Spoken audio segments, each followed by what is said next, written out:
I actually have two stories to tell you this morning. Both stories are true. Both stories involve former members of this church, and both stories are about potentially large gifts to this church. That's where the stories diverge. One of them is about a gift that didn't get made, and the other is about a gift that did get made. These stories are parallel chronologically somewhat, but as I tell them, it's going to seem like they're disconnected, but I promise you when I get done, I'll tie them back together.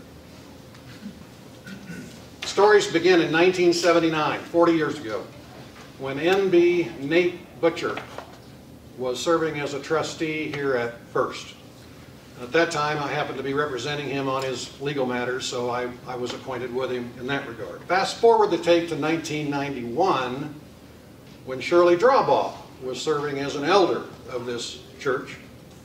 That was also the year she played the lead in Driving Miss Daisy at the Salina Community Theater. I'm sure some of you saw her. I did not know her at the time, but I did also see her on the stage. Fast forward to 1996, when Nate came into my office to see me about his will. Now many of you will remember Nate. He was a good man, he was a wealthy man, and he was a very charitable man. He had given lavishly during his life to the United Way, to this church. I believe, if my memory is right, my understanding is right, he had a lot to do with the building of the chapel upstairs. Also was a big contributor to Kansas Wesleyan. He sat down in my office in March of 1996, and I will never forget the conversation as long as I live. He said, "Pete, I want to leave a lot of money to Kansas Wesleyan, but I don't want to leave a lot of money to Kansas Wesleyan." And I said, "I don't know what you mean, Nate. What do you mean?" And he said, "I mean exactly what I said. I want to leave a lot of money to Kansas Wesleyan, but I don't trust them to do right by the money. I need to protect them from themselves. They may build some Taj Mahal and not provide for its deferred maintenance.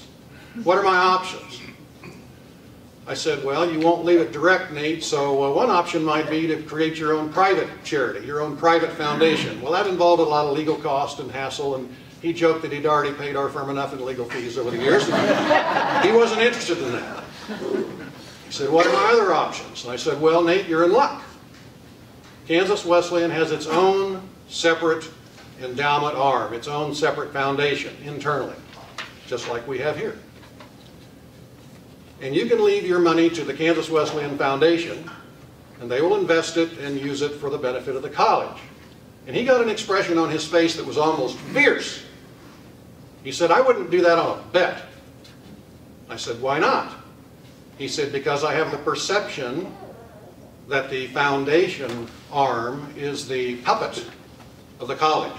After all, the office in the same building, they're right across the hall from one another. I have the perception that someday the college may run short of payroll and they just send a guy across the hall and he says, 'How much do you need and how soon do you need it?' I won't do it. What are my other options?" I said, "Nate, you won't leave it to them direct. You won't create your own private foundation. You won't leave it to Wesleyan's foundation. I'm fresh out of options." Well, he kind of grumbled a little bit and said he'd think about it, and he left my office. That's one of the last times I ever saw Nate alive, because he died not long thereafter in September of 1996. Now, having been his attorney, I was fortunate enough to be able to handle his estate. 3 months went by, 6 months went by, and some of Nate's favorite charities began to get a little restless.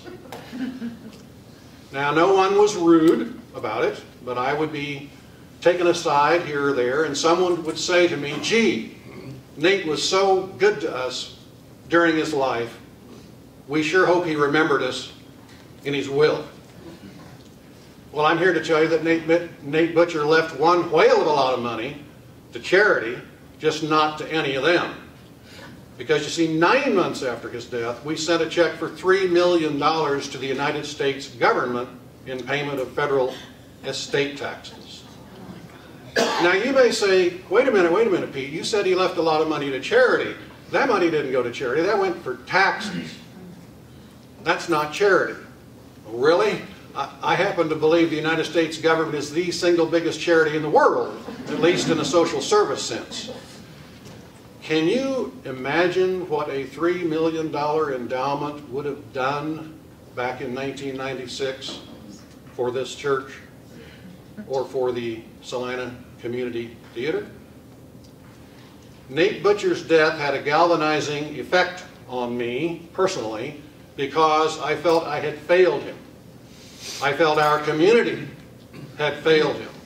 Why? Because we didn't have another option, a fourth option. We were fresh out of options. So, a couple of years later, in 1999, a bunch of folks, 10 to be precise, got together and formed that option. And it's called the Greater Salina Community Foundation. Interestingly, of the 10 people who signed the original charter, the formation documents, 7 of them were, or still are, Presbyterians. And some of them are in this room today. Those 7 include Jane Alsop, Larry Brittingham, John Devine, Randy Graham, myself, Sid Ritz, and Betsy School. 7 of the 10.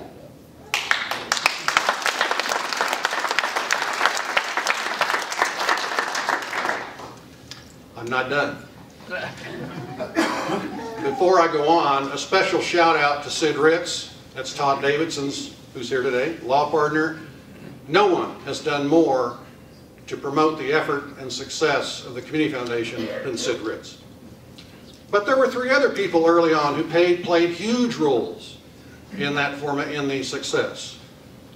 Sidney Soderberg, who's here today, Don Schroeder, Ken Miller, and there were countless other Presbyterians, some of whom are here today, that put in substantial sums and time for the benefit of that organization. The Walkers, the X-Lines, Kath Cartwrights, the Ellisons, the Jets, the Landises, the Smiths, Jim Allen, Max Steele, Mark Weedle, Mark Spear. I could go on and on. I'll forget somebody and I don't mean to. Looking back, it probably should have been called the Greater Presbyterian Community Foundation. So, this is all a segue to Shirley. This is all a segue to her story. Where was she in her life in 1999? Well, a couple of years before that, she had gone to see another lawyer in Salina to get her estate planning done. She was then 70 years old, no spouse, no children, and no close relatives at all. And she had a very modest estate at that time. So in August of 1997, less than a year after Nate died, she created a trust, naming a local bank as trustee. And her plan was very simple. Whatever my estate is on my passing, send half of it to this church, First Presbyterian, cash on the barrelhead, and send the other half to the Salina Community Theater, cash on the barrelhead. So, that's her plan. Half to the church, half to the theater. 10 years later, she worked for ExxonMobil Company. She quietly accrued a lot of stock. And you know what happened to that stock around that time frame. So with it 10 years later, Shirley Drawbaugh has become a very wealthy woman. And she's beginning to have second thoughts about her charitable giving plan. She's not sure about the ability or desire of either of the 2 charities in her life to be able to handle a bequest that large. Reluctantly, she decides to leave it all to her distant nieces and nephews in California. All of it. Fortunately, she confides this to none other than Tom Reed, former pastor of this church, who is naturally concerned because he knew of the original plan and he's suddenly faced with what? The prospect of a significant bequest leaving the arena. So he confides with someone who I believe sat on the session at that time and is sitting in the room today, Aubrey Linville, who was a retired partner of mine in our law firm, and the 2 of them decided maybe to see what I thought about it because they knew I was involved in charitable giving. So Aubrey asked me if I would meet with Shirley I said that I would, and that is how Shirley Drawbaugh happened to wind up in my office almost exactly 13 years ago to the day, today, in October of 2006. Now I hasten to add, this is not about me, this is not my story, this is Shirley's story. I'm just the one to tell it because she obviously can't be here to tell it herself. I was no more than a waiter helping Shirley Drawbaugh make her choices off of a menu. This isn't rocket science, folks. I asked Shirley Drawbaugh 5 simple questions. Number 1, do you still like your church? She said, I love my church. I've been an elder. I've served on all sorts of committees, the pastor's search committee. I attend as faithfully as I can. It's the spiritual center of my life. Second question, do you still like the theater? She said, I love the theater. I've been on the guild. I've sat on the board. I've performed on the stage. It's the social center of my life. Number 3 question, do you still like your bank? I love my bank. It's done magnificently by me. They kept telling me they should sell my stock. I said no. So they've honored my wishes. And my banker is a neighbor of mine. We share gardening tips, for crying out loud. I love my bank. Question number 4. Do you really want to send the money to your distant nieces and nephews in California? And she said, well, not really. We rarely connect. But what choice do I have? And then she said something that blew me away. You can imagine her maybe saying this. She said, the church is in the business of saving souls. The theater is in the business of portraying souls, and neither is in the business of managing large bequests. But, she said, lacking a better choice, I figure I'll just leave it to blood, kin. So, 5th question. Shirley, what if there were a way to take your money and put it in a protective cocoon, if you will?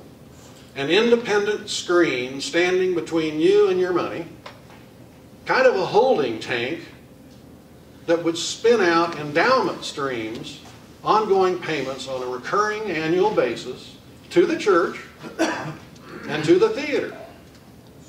And oh, by the way, the bank could continue to manage the money on behalf of the cocoon. In response to that question, Shirley asked me 2 questions, the first of which I'll never forget, and I'm not making this up. She said, is that legal? I said, yes, it's legal. I explained that the cocoon is really the community foundation, and that she could create 2 sub-cocoons, if you will, one for the church, one for the theater, have the money go there, managed by the bank, spinning out these endowment streams. And the second question she asked me was, very astute, well, that sounds pretty good, but what will the theater and the church think about the cocoon? Will they be okay with it? I said, of course they will. That's precisely why both the church and the theater have set up endowment funds of their own at the Community Foundation to act as a magnet for this very kind of gift. She said, great, do it, write it up. I did, and she signed it. Fast forward the tape to this year, 2019. I'm sure you all know she passed away in January, and she left a bit more than $3 million, her entire estate, virtually all of it, to the cocoon, to the Community Foundation, specifying the division into 2 parts, one for the church, one for the theater. So our church's sub-cocoon now will be, in the very near future, starting to receive annual streams of approximately $70,000 per year, forever. Permanent endowment. But what about Nate Butcher? How do these stories tie together? I believe with every fiber of my being that had the Community Foundation been in existence just 3 years earlier, had that fourth option that I didn't have back then, that we didn't have back then, been in existence, he would have done the same thing. He would have created sub-cocoons for his charities, including First Presbyterian. And the last point I want to make, and it's the most important one of all, the number of zeros is irrelevant. Some of you may have tuned me out this morning thinking, well, I don't have $3 million, like Shirley did, like Nate did. This cocoon idea is for the birds, just for rich folks. Nothing could be further from the truth. I have one more story, real quick, real short, and then I'm going to get out of here. But it is the single most compelling story I could ever tell you about charitable giving and about endowment giving. Several years ago, about 10 years ago, my little old widow lady client walked into my office, and I'm not demeaning her. That's how she referred to herself. I'm just your little old widow lady client. She had been in the habit of giving $50 a year to the United Way. Not $50 a month. $50 a year. A very modest gift. And she said to me, I want to set things up so that that will continue. On my death, I want $50 a year to continue to go to the United Way. I said, that's easy. We'll just put a bequest in your will, $1,000 to the United Way. They can invest it. It'll spin off $50 a year and you're set. And she got an expression on her face, indignant, just like Nate Butcher. I most certainly will not do that. And I said, why not? And she said, because they'll spend it all in one fell swoop. I said, okay, there's another option. The United Way also has an endowment fund at the Community Foundation. In fact, it was the very first charity in Salina to set up an endowment fund there.